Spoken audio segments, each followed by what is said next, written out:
It's time for another mac and cheese hack, and this time we're doing it cheeseburger style. Add 8-ounce blocks of American and cheddar cheeses to the center of a baking dish.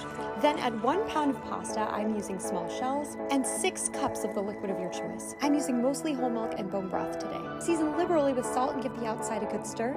Now we're gonna add our special sauce ingredients. Squirt a few tablespoons of mayo, a couple tablespoons each of ketchup and sweet pickle relish.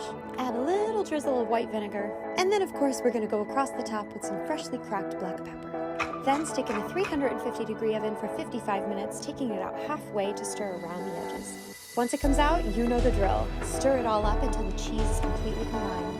Finally, the cheeseburger part. Add 1 pound of cooked ground beef and stir to combine. Then top with shredded lettuce, some diced onion, some halved cherry tomatoes, and sesame seeds. And don't TikTok Raymond. Here's a tip for you to cook your ramen faster. Boil water first, and then you put your ramen in there. After it's soft and squishy, set it off to the side. You need butter, garlic, soy sauce, crushed red peppers, a 1/4 cup of brown sugar zaddy. Stir it up and you make it look like this. Put your noodles back in there and stir it all up. Crack your egg in there. Skills. Make sure it's on the side of the pan so it can cook separately. And then you mix it. I added in some extra pasta water, green onions, And everything but the bagel sesame. They look like human bird food.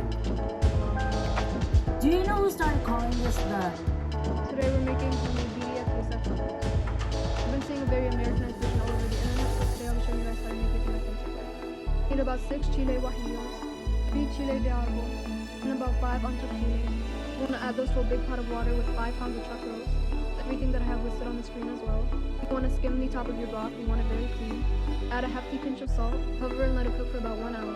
After 1 hour, you want to take out your chiles and add them to a blender. You also want to add in some of your onions, garlic, and seasoning stick, as well as a little bit of our beef broth. You also want to add in everything that I have displayed on the screen. You want to blend until very smooth for about 1 to 2 minutes. We're going to add that to our beef broth. Also adding in 2 boiled tomatoes that I pureed. You want to let that cook for another 2 hours. Take your meat out of your broth and strain your liquid. You want to take your corn tortillas and dip them to your strained broth. Put into a hot pan with some butter and you want them to get nice and crispy. Add your Oaxaca cheese, your shredded beef, some onions and cilantro. Dip them